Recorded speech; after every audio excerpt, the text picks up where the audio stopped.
एक छोटा सा गांव था जिसका नाम था हरिपुर। हरिपुर नामक गांव के बीचों बीच एक पुराना वृक्ष खड़ा था जिसकी शाखाओं पर अनेक पक्षी रहा करते थे।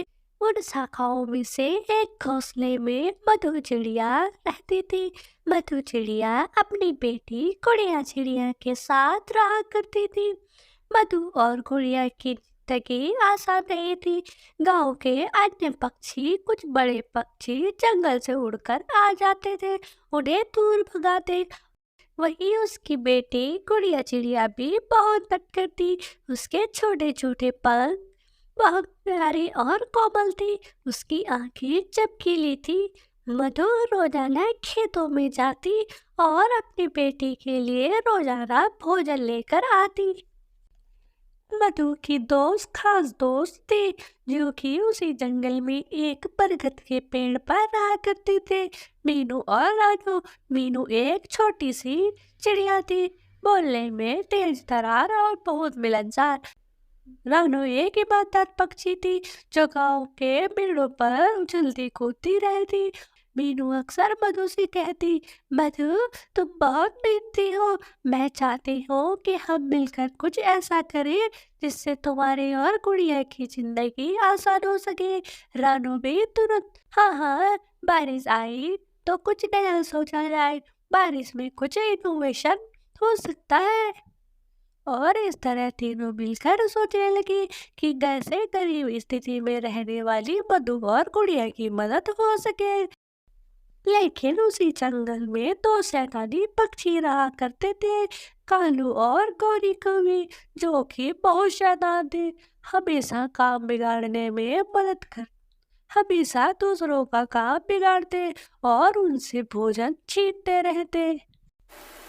एक दिन जंगल में तेज बारिश शुरू हो गई। तीनों दोस्त मिलते हैं। अरे अरे मीनू मौसी, आज तो सुबह से ही बहुत तेज बारिश हो रही है। मैंने सुना है कि अब ये बारिश नहीं रुकने वाली है। हाँ हाँ रानू और मधु, तुम दोनों सही कह रही हो। आखिर हमारे पास भी भोजन की कमी होने वाली है। क्यों ना इस बारिश में कुछ अलग किया जाए। तो आप ही बताएं मीनू मौसी, आखिर किया क्या जाए इस बारिश में। हम तीनों चलते हैं और भोजन और मकान को ढकने का सामान ले आते हैं ताकि अगर तेज बारिश पड़ भी जाए तो हमें कोई भी दिक्कत ना हो। हाँ हाँ, आप सही कह रही हैं मीनू मौसी, हम ऐसे ही करेंगे। हम लोग जाएंगे और जल्दी जल्दी से भोजन और मकान को ढकने का सामान ले आएंगे। आप तीनों ऐसे बोलकर एक खेत में आ जाते हैं और वहाँ से मकान को ढकने के लिए और थोड़ा बहुत भोजन जुटाकर वापस आने लगते हैं। तभी उन्हें रास्ते में कालू कौवा मिलता है। अरे अरे, आज तो तुमने बहुत समझदारी का काम किया है। लाओ ये सामान मुझे दे दो, मुझे इसकी ज़्यादा ज़रूरत है। आखिर मुझे घर में बनाने के लिए इन चीज़ों का ज़रूरत पड़ने वाली है। लाओ ये सामान मेरे हवाले कर दो। अरे ओ काले कौवे, तुमसे मेहनत नहीं होती है तो तुम क्यों आ जाते हो हमारे रास्ते में। चलो यहाँ से। अरे कैसे चले जाऊँ, कैसे चले जाऊँ। लाओ ये सामान मेरे हवाले कर दो, वरना आज तुम्हारे साथ बहुत बुरा होने वाला है। जो होगा देखा जाएगा। तुम जाते हो यहाँ से या नहीं, हम भी बताते हैं तुमको। अरे अरे, तुम तो बुरा मान गए हो। कालू कौवा डर कर उन्हें भेज देता है। अरे आज तो ये लोग मेरे हाथों से बच गए हैं। लेकिन मधु और उसकी बेटी गुड़िया घर में अकेली ही रहती है। इन्हें तो मौके का फायदा देकर बताना होगा आखिर कालू में कितना दम है। ऐसे वो तीनों घर पर आ जाते हैं और अपने अपने कामों में लग जाते हैं। बारिश फिर से शुरू हो जाती है। पापा देखो, हल्की हल्की बारिश शुरू हो गई है। अरे गुड़िया, वह खिड़की पर क्या कर रही हो तुम। आखिर कर क्या रही हो तुम उधर। पापा मैं बारिश के मजे ले रही हूँ। अरे गुड़िया, ज्यादा उधर मत रखो वरना तुम्हारे पंख भीग जाएंगे।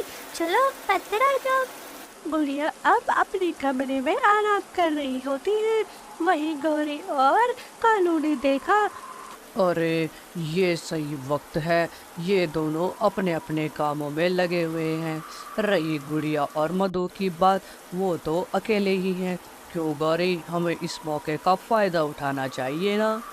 हाँ हाँ, फायदा उठाना चाहिए। इन दोनों से औजार छीन ले कालू जी। हाँ तुम सही कह रही हो, चलो थोड़ी देर इंतजार करते हैं।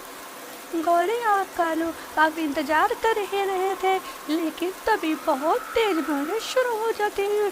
अरे गौरी अभी रुक जाओ, फिलहाल अभी रुक जाओ, थोड़ी देर इंतजार कर लेते हैं। अभी जाना खतरे से खाली नहीं होगा इस बारिश में। हाँ कालू जी, जैसा आप कहें। तभी तभी मधु ने देखा कि उसकी छत से पानी बाहर आ रहा है। अरे रानू, रानू, मीनू मौसी, मेरी मदद करो। अरे अरे, ये मधु मुझे आवाज क्यों दे रहे हैं? मुझे उसके घर पर जाना चाहिए। अब वहाँ पर मीनू मौसी आती है। अरे मधु, इतनी बारिश में तुम यहाँ पर क्या कर रहे हो? चलो यहाँ से, यहाँ तो बहुत तेज पानी भर गया है। ऐसे में तो घर टूटने का खतरा है। चलो मेरे घर पर कोई भी समस्या नहीं है। ऐसे बोलकर सारे पक्षी और रात को बातचीत करते हैं। कल सुबह हम मिलकर मधु के घर को बनाएंगे। कल जाकर उसमें सबसे पहले छत के लिए मजबूत और पत्ते लेकर आएंगे और उसके ऊपर से उन्हें ढक देंगे। ऐसे बोलकर मीनू मौसी सारे पक्षियों को समझा देती है। सुबह होती है और धूप की किरण पत्तों के बीच से आने लगती है। मधु का घर से फिर पानी चला जाता है।